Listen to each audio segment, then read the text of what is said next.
Hey, what's going on? It's Bill Burr, and it's time for the Monday Morning Podcast for Monday, May 5th, 2025. What's going on? How are ya? How's it going? Nice to see you. Well, I can't see you, but I'm thinking about you. And isn't that all we want? Isn't that what everybody's talking about? You just want to be seen. I just want to be seen. I don't feel seen. I don't feel heard. New York, got to put the chain in the door. Anyway, May 5th, happy Cinco de Mayo to Mexican people. That's their holiday, right? Liberation is something. They never taught us. I never heard of Cinco de Mayo until I moved to LA. It was completely left off the books. 1492, Columbus sailed the ocean blue. The Nina, the Pinta, the Santa Maria, the Pilgrims. They came over, and evidently they had hats with buckles on them, which I don't know if that was ever proven. Like, how do they know what the fuck they wore back then? Is that just all made up? When somebody passed the hat down? I mean, there was no cameras. These fucking archaeologists, they're just making up shit. They're taking shit out of their closet and they're fucking with it. And they're like, I was digging around in the dirt. Oh yeah, you're just digging around? That's what you do? You just start digging in the ground and all of a sudden you find a fucking hat and then you can figure out when it's from? It's kind of weird, huh? How do they do that? I get it when, some fucking psycho corporation is digging into a fucking mountain and they find some dinosaur bones. And then they go, keep it quiet because we got to get the fucking stuff out of here, so we can go sell it. And then somebody who likes Jurassic Park is like, hey, man, we got to let them know we found a stegosaurus. And they're like, God damn it, these fucking dinosaur hippies. And then they fucking dig it. I get that. But as far as a paleontologist, you just don't dig around, do you? Someone else was digging around and then they went, whoa. That's a direct quote. Whoa, what the fuck is this? If it's human, you call the cops. If it looks like a fucking dinosaur, What is 911 for a paleontologist? Do they have their own little hotline? Is it 811? In your panic, you have a fucking axe murderer coming through and you accidentally... An axe murderer? I think you wanted 911. Bitch, I need somebody to call. Sorry. I drank some NyQuil. And not even because I'm sick. I just like the way it tastes. I miss doing a boozy shot at the end of the night, so I'm going to become one of those CVS drunks. That fucking chugs milk of magnesia or whatever they do. It's pretty ingenious that someone can go into a drugstore and figure out how to get shit-faced. I understand how you could go in there and get high on some pills or whatever they have going on with whatever those people are, pharmacists. Pharmacists live in that middle ground between dentist and hygienist.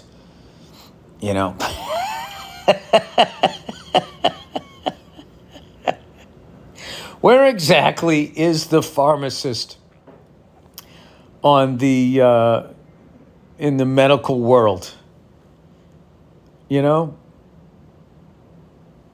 me see if I can do this. I think the lowest level, an orderly is just a guy that pushes people around in wheelchairs.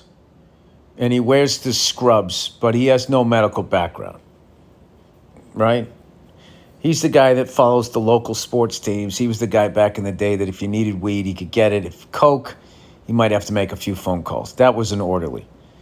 Then you had, the next up was a nurse, right? And then, who the fuck was it after that? No. I would go orderly, hygienist, pharmacist. No, I wouldn't. I would go orderly, pharmacist, hygienist,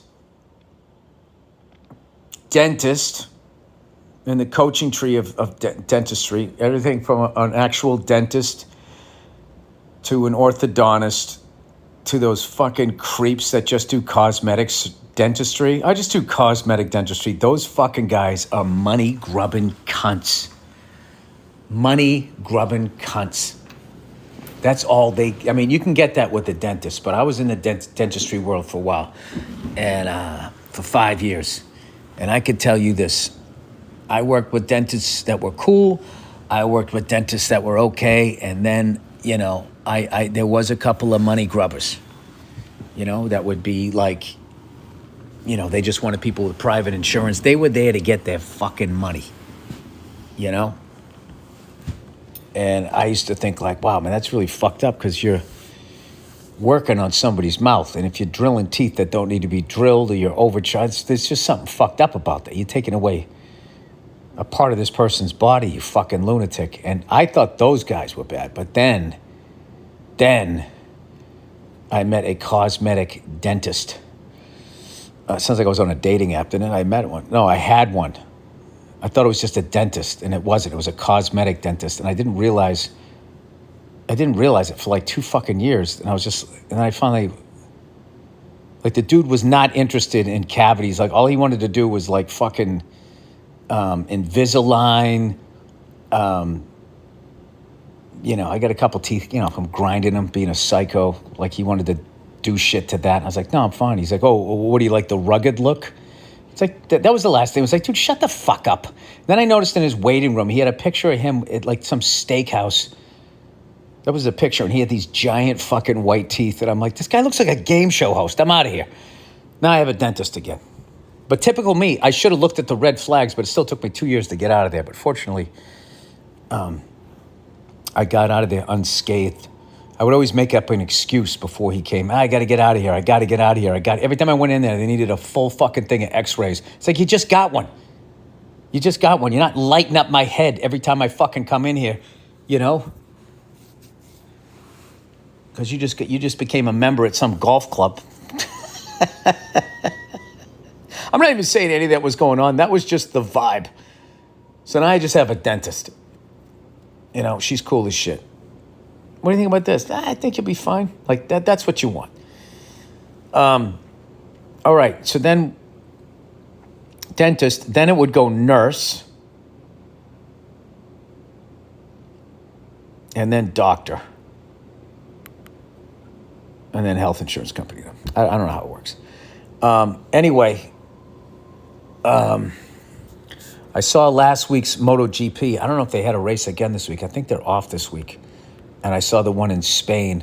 Congratulations to Alex Marquez, his first MotoGP victory of his career.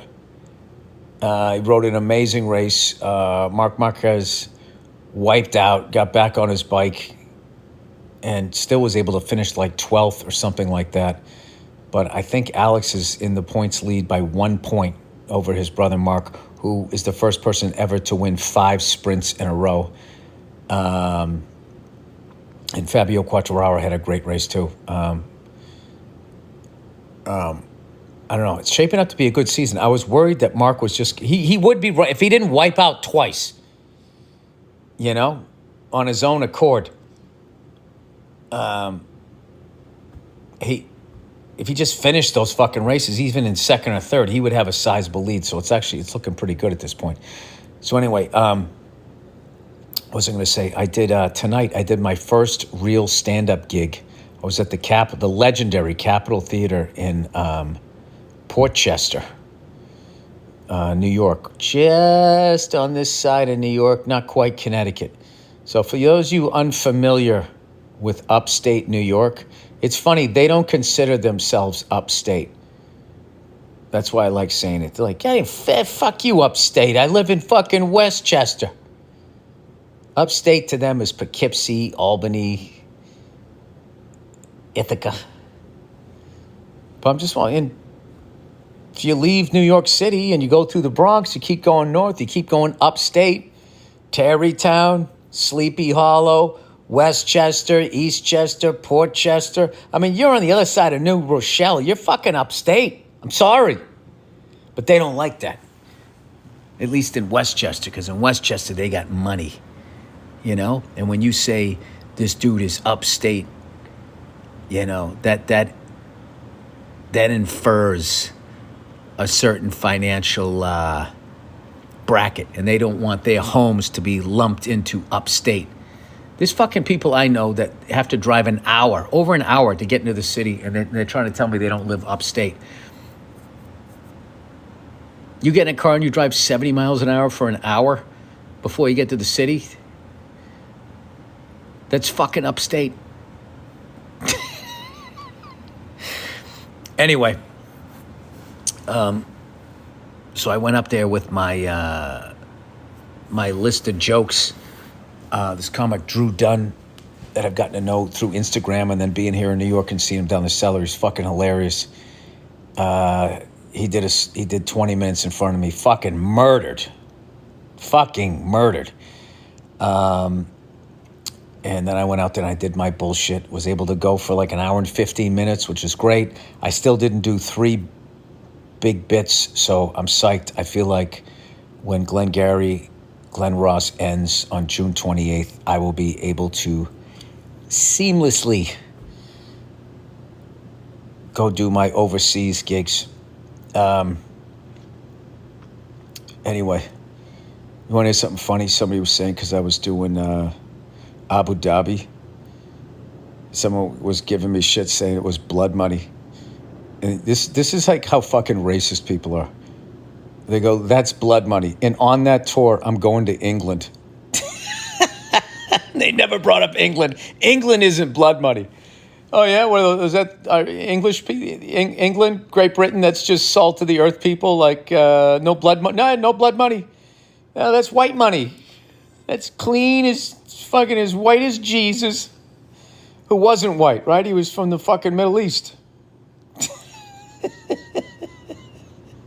I really I can't fucking do this with people anymore. It's like sports.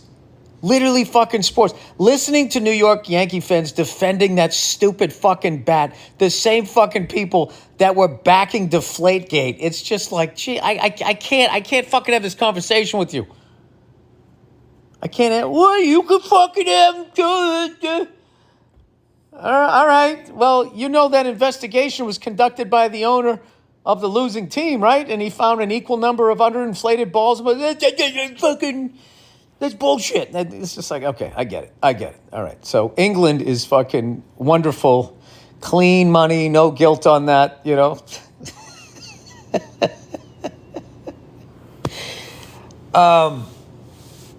Anyway, somebody's always got to say fucking something about something, and then nobody's like talking about the real shit. I swear to God, if baseball again this year does that fucking stand up to cancer, can somebody please hold up a sign that says "Thank you, Monsanto" instead of the name of the person? I mean, what the fuck are we doing? I'm seeing this shit on Instagram. They're saying you put a fucking ice cream sandwich in the microwave, it doesn't melt.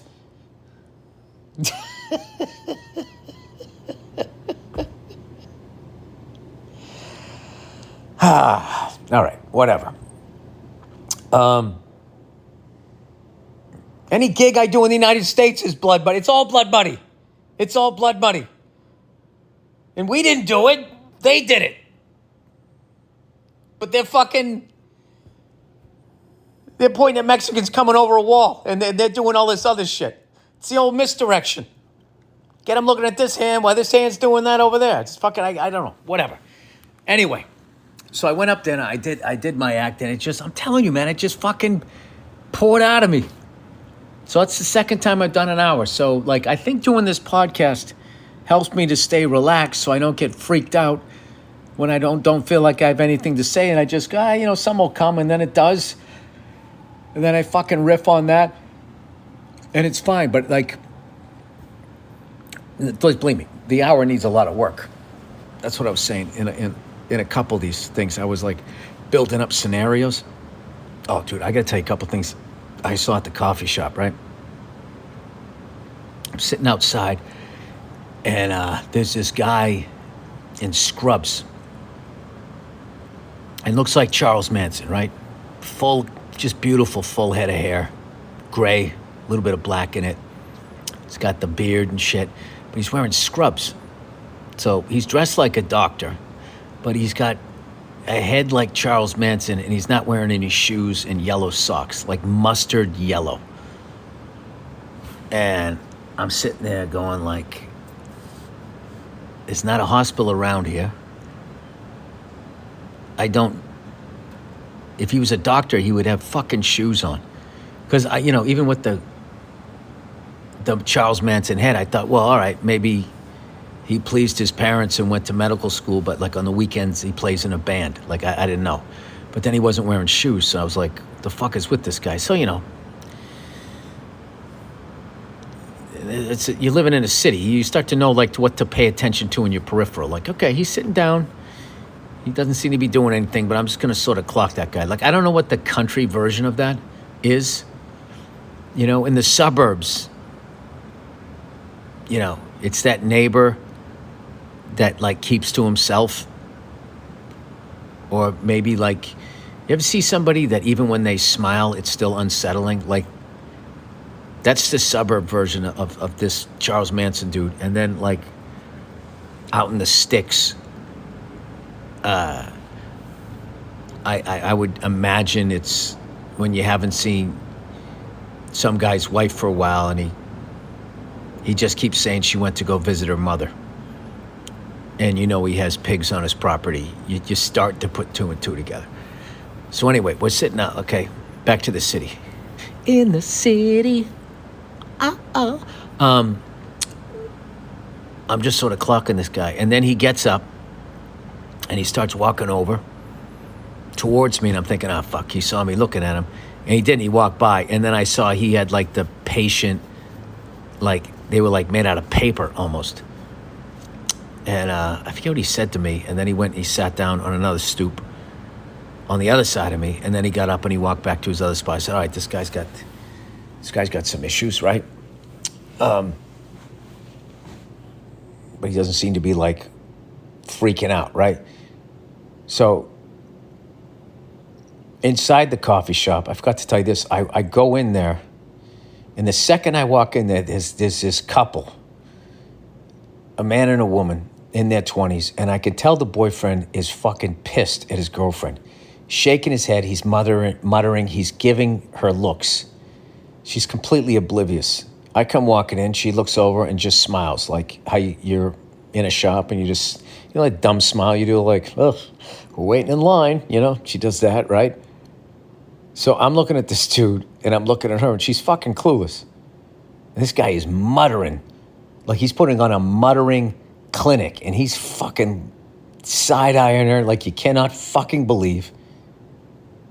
And she is just like this bubbly whatever, right? She gets her coffee, he gets his thing. She takes a picture of her coffee, and then she does a quick little film around of the coffee shop, because this is what young people have to do. They have to take a picture of everything they ate or drank and then show where they went, because everybody just has to see how fucking quaint and awesome their life is, which might be why this guy is so fucking upset. But all I know is she smiled and walked out, and he was still muttering. She was like literally having a great day while the person she's dating is fucking livid at it. It was fucking amazing. And I don't know, I just like texted, I can't, because I don't get this person in trouble. I texted a friend of mine what I had seen, and I go, and she was completely oblivious. And I go, and it wasn't because she's dumb, it's because she doesn't give a shit. So my buddy writes back, oh yeah, because they're selfish, it's ridiculous. He goes, he's gonna marry her, have kids with her, and live near her family. And I fucking died laughing, because it was like this, how do you say that word, specificity of it? How specific it was. Like, usually people stop with, he's going to marry and have kids. And he's going to marry, have kids, and live near her family. Jesus fucking Christ. I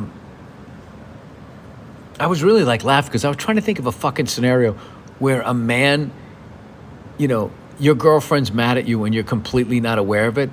That happens only if they are doing this thing where, like, I'm fucking mad at him and I'm going to see how fucking long it takes for him to fucking realize. If they're playing like a game, then, you're not going to know. Because they want you to not know. Because they want to be even madder than you. They just need one. They just need a fucking fight. You know what I mean? Like, and what they're really doing is they're just dragging you into their cycle. It's just like, I'm hormonally fucking crazy 3 out of 4 weeks because that's how God made me. So I'm taking you down with they're rats. Why can't you just take that? Take that for the team. Because no matter how bad your cycle is and how much you have to fucking deal with that shit, I die before you. Nothing trumps that. Can you imagine saying that on some fucking woman show? They would figure out a way where their cycle was worse than living a shorter life.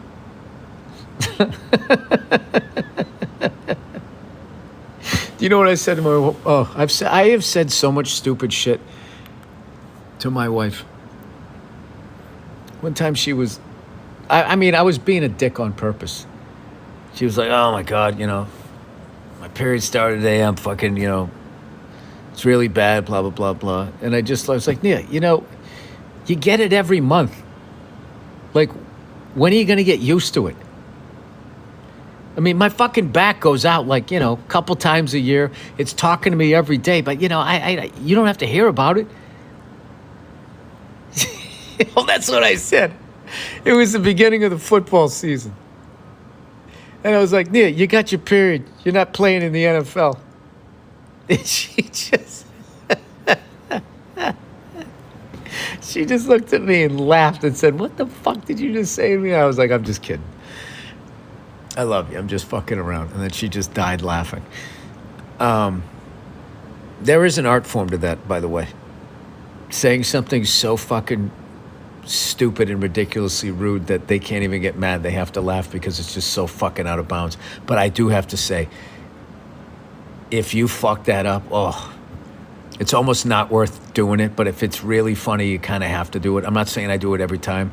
Listen, I probably have the same average as like an NBA 3-point shooter, which I guess at this point is everybody.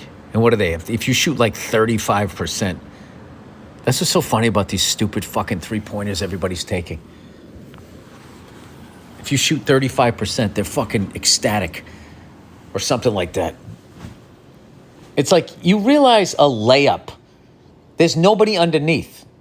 There's literally nobody underneath. If you just go in and lay it up, a 3-pointer is only one more point than that. And the odds of a layup going in are a lot higher than a 3-pointer. And the odds of going in and drawing a foul are way higher than when you're behind the arc. I don't understand why the athletes let the nerds run the game now. Having said that, I watched the end of that Knicks game where they closed out the fucking Pistons. I don't understand how anybody has the stomach to sit through a fucking NBA game. The amount of back and forth. I remember seeing that. Like, it was like 8 minutes left. I'm like, the Knicks got it, which is why the Pistons are going to come back. They were like stuck at 103 or 105 points for like a half an hour, which was like 3 minutes of game time in the NBA.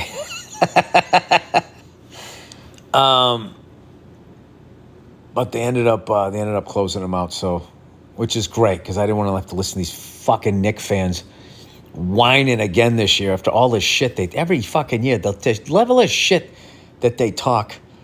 Hey, musicians, stop writing songs about New York, all right? These people's egos are way out of control. Just like, that's one of the most fascinating things in sports. Overly confident Knick fans. Shit-talking Knick fans. They haven't won in 52 fucking years. I was out after Glenn Gary the other night, right? Signing the bulletins, whatever the fuck you call them. The press releases. Why can't I ever... Programs. Flyers. What the fuck? Programs doesn't sound right, but it does. Playbill. Signing the playbills. And some Knick fan said something about the Celtics. And I literally just stopped and go, what did you just say? You talking shit about the Celtics? We're the defending NBA champions. We have 18 world championships. You got 2. You haven't won in 52 years. Shut the fuck up.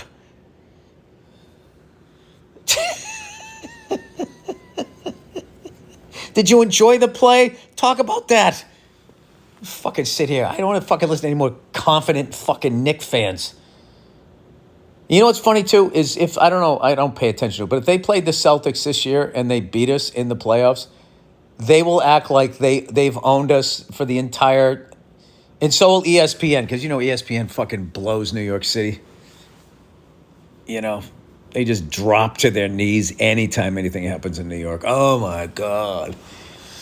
Did it happen in New York? Oh my God. Did they win something with their 58 fucking teams in every sport?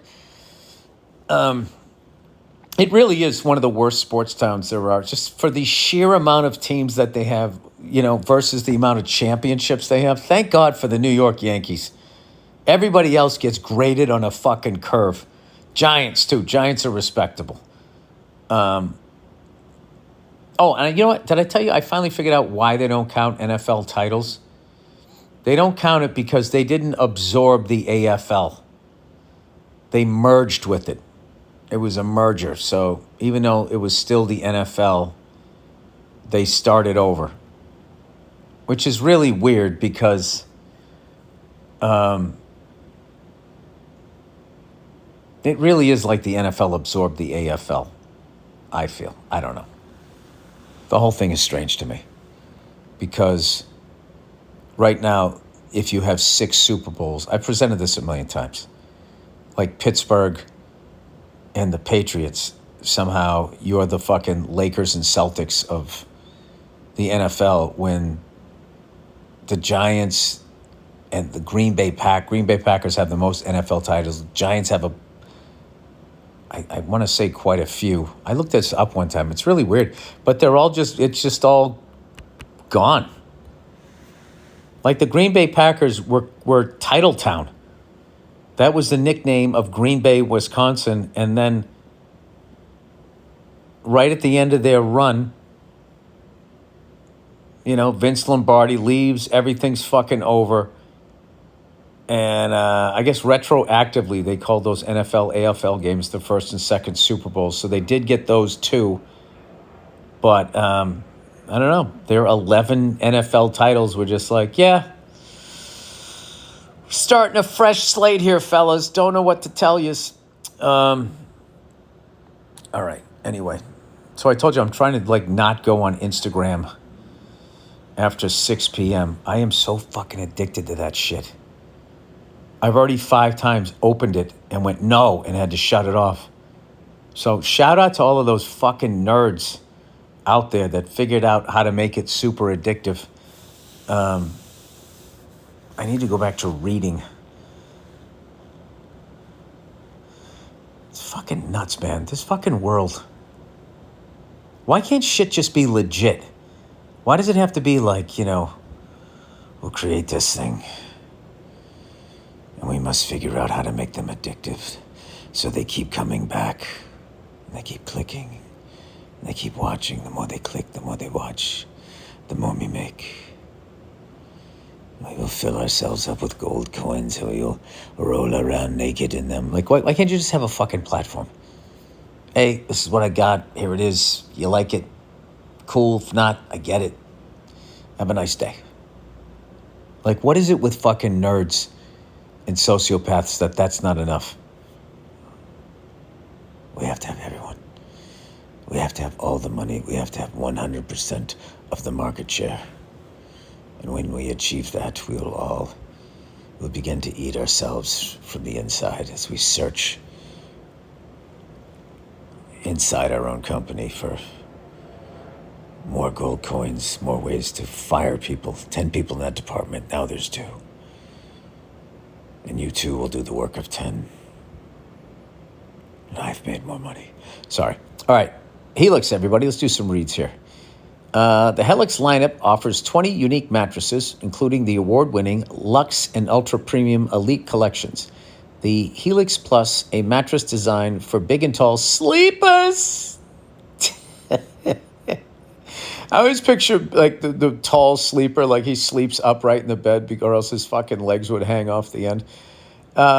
Helix Kid mattresses, designed for growing bodies, endorsed by child sleep experts. Jesus Christ. So how will you know which Helix mattress works best for you and your body? Take the Helix sleep quiz and find your perfect mattress in under 2 minutes. Your personalized mattress is shipped straight to your door free of charge. Helix knows there's no better way to test out a new mattress than by sleeping on it in your own home and doing other things. That's why they offer a 100-night trial, gross, and a 10 to 15-year warranty to try out your new mattress, man. Everybody is unique, and everyone sleeps differently. They all bang differently, too. That's why Helix has several different mattresses models to choose from, Jesus Christ. Each designed for specific sleep positions and feel preferences. Models with memory foam layers.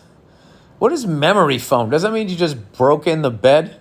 You ever get into bed after a fat person was in there and you fucking think you're going to go all the way down to the box spring? Models with memory foam layers to provide optimal pressure relief if you sleep on your side. Let me clarify that. Like you get a motel room, you're a struggling comedian, and you can just tell how many fucking whales, how many truckers were fucking, drinking big gulps and just like, like big fat people like sit down. Like the first 2 seconds of sitting down is sitting down, and then it just becomes a free fall. Models with a more responsive foam to cradle your body for essential support in stomach and back sleeping positions. Plus, did I ever tell you that happened to me on a flight? This fucking fatso, I was riding a coach, so my knees were almost touching the seat in front of me, and this fat fuck gets on, and he starts to sit down, and he just let himself go. And it's that plastic tray slammed into oh my God, did I curse that guy out? I said, oh, you you fat fuck. That's another one. I should have been punched him right in this fucking fat, sweaty head, but you can't do it, right? You can't do it. You can't do it. You get kicked off the flight. Then what? I have bruised knees, and I need to get a new flight, and I'm a flight risk. You just got to take it, And then who gets a show? Me and my bruised knees? No. That fat fuck with his 600-pound life. Plus enhanced cooling features to keep you from overheating at night.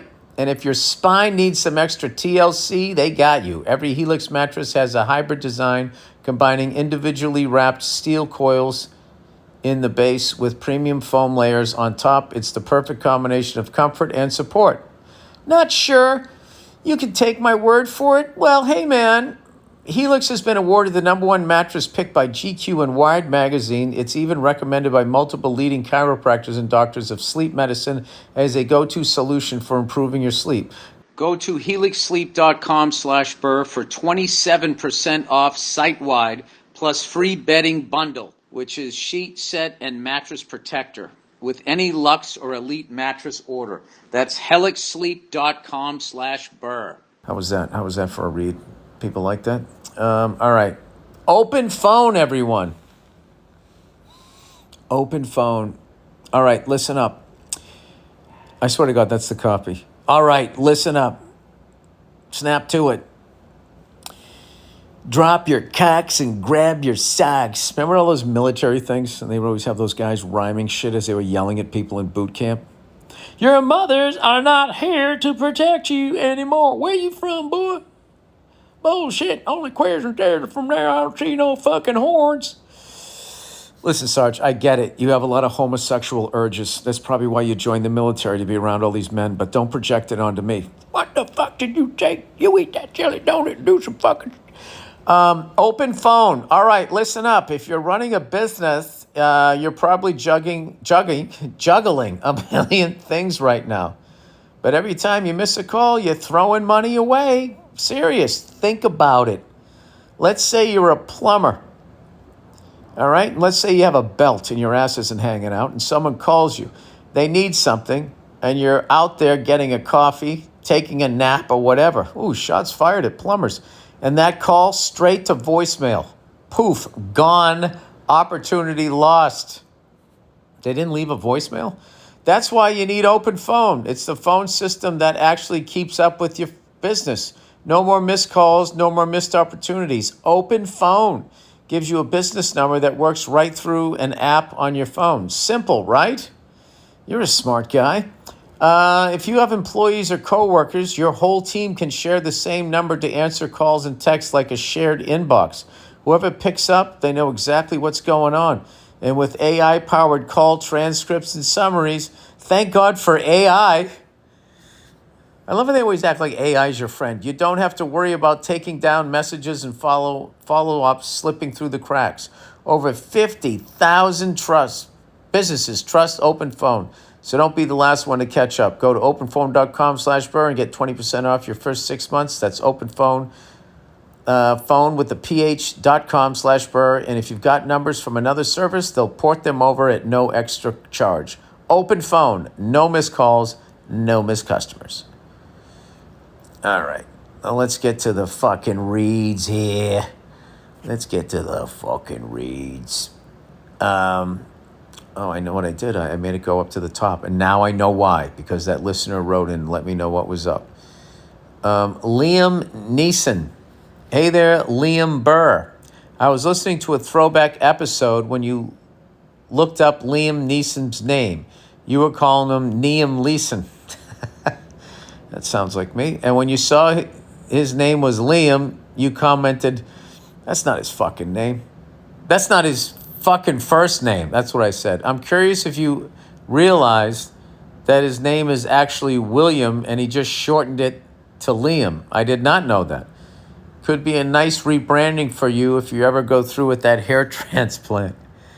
Anyways, thanks for all the laughs and go fuck yourself. I literally think at some point they will have like a pill that you can take and it will send your fucking hair follicles back to when you were a baby when it first started growing. But the thing is it would only be temporary because they can't just give you the pill and then you would be good. You'd have to keep taking it. That's the thing. They want you to keep taking it. Taking it right in the fucking wallet. I would not get a hair transplant. I don't know. I've gotten better parts in since I've been bald. I've been getting better parts when I'm in outer space. Since I've been bald. Who sings that song? Since you've been gone. All the fucking chicks start screaming. Since you've been gone. They all start screaming too. Like not one of them drove the guy away. You guys are all victims. We do the same thing. We used to listen to all those fucking gangster rappers. Remember they were always talking about bitches? You know, pussy ain't nothing but meat on a bone. I remember even the younger me was like, you know, I think it's a little more than that. 7 foot hearts. Okay. Hey, Billy Pipsqueak. I don't think I've ever seen that word written out. Pipsqueak. Pipsqueak. Evidently just one word. Billy Pipsqueak. I feel like if I was a janitor and I really was good at mopping floors, they'd call me Billy Pipsqueak. You know? Oh, when you could tell when he mopped that floor the way you would squeak under your sneakers. All right, long-time listener, first-time writer. Been a major fan of yours ever since your Chappelle Show days. Parentheses, then his wife threw her titties in my hand. It was weird, Your Honor. Oh, my God. I remember saying that a long time ago. And been following you ever since. I've been waiting to write in for ages, but never had a good reason until now. Last week you talked about 7 foot people having hearts that are too small I didn't say they were too small. I said they were the same size as a regular person. And being 7'1" myself, I was finally compelled to write in. I've been abnormally tall and thin my whole life, and at a young age, I was tested for Marfan syndrome. I don't know what that is. Is that giant where you just keep growing? And have an active pituitary gland, both coming up negative. My mom is 6'1" and my dad's 6'7". So doctors labeled me a healthy giant, meaning I am tall only because of the genetics, not some condition or abnormality. But to address what you brought up last week, taller people actually have proportionally sized hearts and organs compared to you normies, LOL. Oh, well, that's what I get for repeating something I heard. We also have denser bones to carry our larger frames. When you hear about basketball players who drop dead, great special, by the way, on the court, it's actually because the heart is a muscle, and with a lot of strenuous exercise, it grows larger like any other muscle and then becomes too big for even the taller person. Jesus Christ. All right, so then that's something else to write. Sorry for the long email, but I'm such a fan, and I hope this makes it on the podcast. Much love from Wisconsin. Come to Madison too, not just Milwaukee. All right, fair point. Much love and respect. Go finagle yourself. All right, did not know that. All right, well, you're 7'1", so I'm going to take your word for it. I think you probably did a more in-depth study of that, especially when somebody fucking just under 5'10" tells you you're going to die soon with no medical background. I mean, that's what we do here on podcasts. We have no medical background and we give people medical advice. All right. Bacon's Rebellion. Hey there, Billy Burgundy Ball Bag. I don't like that. Burgundy is it's sort of an aristocratic red, I would say. I know you're a bit of a history buff, so I was wondering if you ever heard about Bacon's Rebellion in Virginia in 1676. I have not. I'm assuming Bacon is the last name of somebody. It's a confirmation of what you've been saying for years. In a nutshell, Nathaniel Bacon led an uprising against the British colonial leaders in Virginia. What's interesting, Bacon's movements included poor whites, indentured servants, African slaves, and some free black men. Look at this fucking hero. When the British eventually squashed the rebellion, the big lesson for the ruling class was that they could never let white and black people from the underclass to join forces, so they implemented a new law to keep them apart and see each other as the enemy, so they could never unite and fight the power. Yeah, this is what they're doing right now. The way they're demonizing, Mexicans and Chinese people and fucking all of this shit, and so they can keep the focus off these fucking billionaires. Okay, immigrants didn't turn our food supply into poison. They don't dictate our foreign policy. They didn't make our factories move to their country. The rich cunts that owned the factories went there and exploited them and paid them sweatshop labor wages. If they paid them a fair wage, they wouldn't be jumping over the fucking wall. Anyway, when I read about this, A People's History of the United States author is Zinn, I immediately thought of you. Yeah, I've read that book a long time ago. Keep crushing it on Broadway. My best to Nia and your family, and go fuck yourself. So wait a minute, you saying that's in that book? If it is, and I forgot. I read it, I feel like 100 years ago. I remember this comedy club owner telling me that book was bullshit. And it's like, well, you know what? I expect you to have that fucking reaction, considering you've been paying comedians the same amount of money for 25 years, but everything else has gone up, including your ticket prices. You cunt. All right, Blackout in Spain and Portugal. Hey, Billy Greenshirt, a big fan from Bulgaria here. At the beginning of the episode of the MMP from April 28, you mentioned that you don't watch the news, so this might be interesting to you. I live in Madrid, Spain, and yesterday Spain and Portugal experienced a total blackout. Around 30 minutes after noon, Spanish time, all of a sudden we were out of power, internet, and mobile service, and it lasted almost 11 hours. Pretty much nothing was working, including ATMs and traffic lights. We had no idea what was happening, and the only way to hear the news was on the radio in your car, or if you had one of those portable radios that run on batteries, which most people don't have nowadays. Cell phones used to have radio receivers about 10 years ago, but most of today's phones don't. Today, everything is back to normal, but portable radios, external batteries, power banks, and portable solar panels all of a sudden cost 40% more than 2 days ago. I'm planning to wait a couple of months until the prices go back to normal, before buying stuff like that. So next time I'll be more prepared. Do you feel prepared if something like that happened in your city? Thanks for the podcast. I wish you all the best, and go fuck yourself. Well, how do I know you don't work for the solar company? But I'm not prepared for anything. I'm prepared for a shit show in that I'm going to be running around with my fucking head on fire, and someone will take me out, I imagine. I don't care. I don't want to. I would like to live in society. And when society folds, I'm more than okay with being like, all right, okay, well, you guys have fun, dressing in fur pelts and whatever the fuck it is you're going to do as you try to reboot this shit. I'm not doing it. I'm good. Is my cable out? All right, I'm out too. I'm going to hang myself with the cable.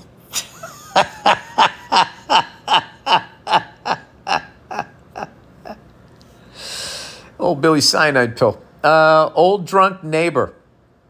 Dear Billy Baldnuts. 19 and 21-year-old brothers writing in here to get advice about what to do with our next door neighbor. For context, he's a 69-year-old drunk who's been an issue since before we were born. He never leaves his house and hasn't been off our street in probably 10 years. How do people like that fucking pay their rent? It's amazing to me. He often verbally attacks the women in the street, on our street, including our younger sister and mom, but would never say anything to the men. For example, our mom and sister were talking and laughing inside our house with the door open in the middle of the afternoon, and he screamed over the fence to shut the fuck up. He's slashed people's tires and poured coke on our car. He went and keyed our friend's car after a little snow got brushed onto his sidewalk. He goes, here's the problem. That all sounded like a problem. Here's the problem. His wife is a lovely, respectful lady who's very apologetic. Oh, the person that's enabling him. And we have no clue why she hasn't left him yet. He is often at his worst when she is gone on business for a few days at a time, and he sits at home hammered. He is insanely meticulous about the placement of his garbage bins and everyone else's on the street, and will often walk up and down rearranging them. Yeah, this poor guy has gone through a lot of shit. Is he a veteran? Something going on with this guy. So some of the things we have started doing to mess with his head are moving his bins around in the middle of the night. Don't do that to this guy, dude. Putting a pylon in the middle of his walkway and putting a hairspray X on his tree so he thinks the city is coming to chop it down. Oh, God. We would love any advice you have about what to do about him without harming his wife. Some ideas we have are cutting his cable line during baseball playoffs and writing him love letters. We recently found out when his birthday is, so maybe something around that. Ideally, we want to confront him face to face, but the chances of him leaving the house are very low. Thanks for any ideas you can come up with. Love the pod, and put a little more effort into the ZipRecruiter ads. They are the best part. I just figured you guys were sick of that joke. Fuck the Bruins, even though our Leafs have probably already blown it by the time you're reading this. You shouldn't torture this guy. This guy's already tortured. He's got something going on. That's something really bad happened to him a long fucking time ago. Or he has a disease of alcoholism and he's drank so much that it's affected his fucking brain. I know that you have to deal with it. You can't call the cops. Is there any way to approach his wife to try to get the guy some sort of help? I don't want you to cut his cable while during the playoffs. It's probably all the guy fucking has. He's already ruined his life. Isn't that enough? God bless that woman that's fucking staying with him, but like, you guys shouldn't have to suffer. Like, your sister and your mother should not be getting yelled at by this guy. I would say, though, if you're ever around and they yells at your sister or your mother, I would go over there and I would fucking nose to nose tell that guy under no circumstances he's ever doing that again, or you're gonna beat the fuck out of him.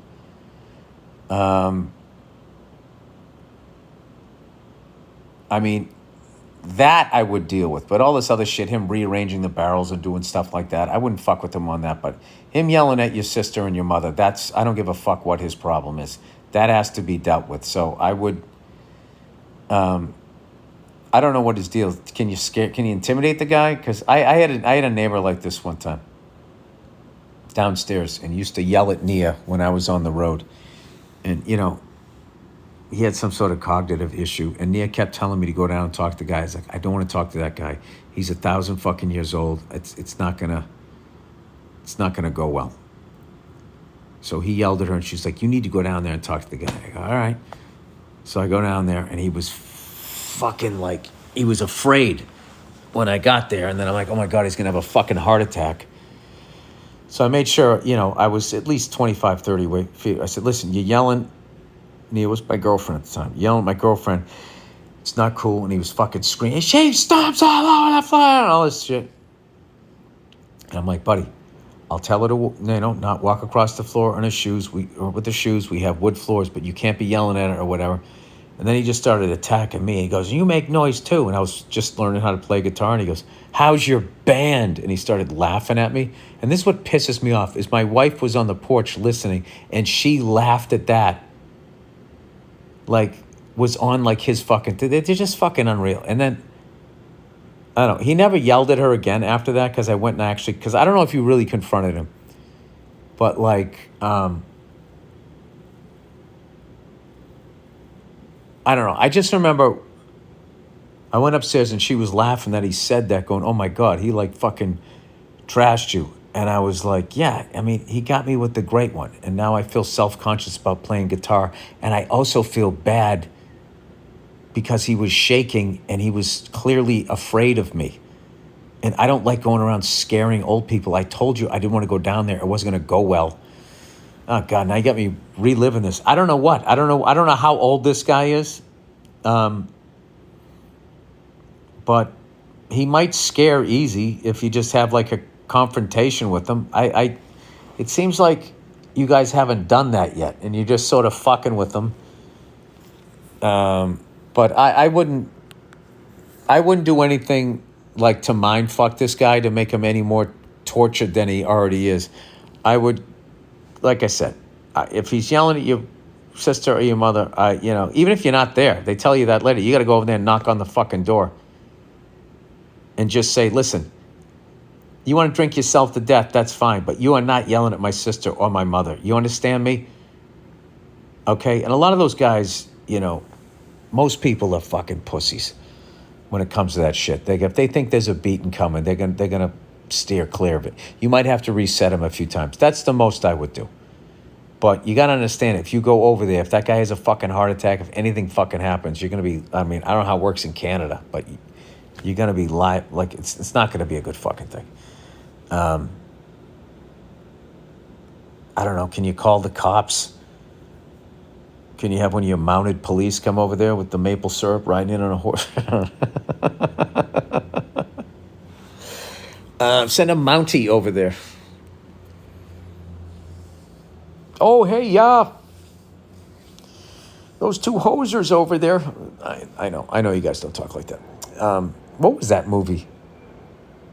That was such a great fucking movie. Fuck, when I first got cable, I was totally spaced on the name of that movie. He was in the crease.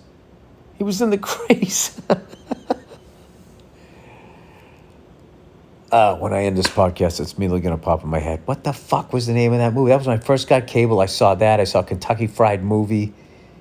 All these crazy fucking movies that they used to show on HBO, the Movie Channel, Cinemax. There was something else. I think before showtime. I don't remember. All right. Anyways, that is the podcast. And I feel, I don't know. I hope I gave you decent advice. I don't want to escalate that situation or whatever. Anyway, that is the podcast. Go fuck yourselves. And I will check in on you on Thursday.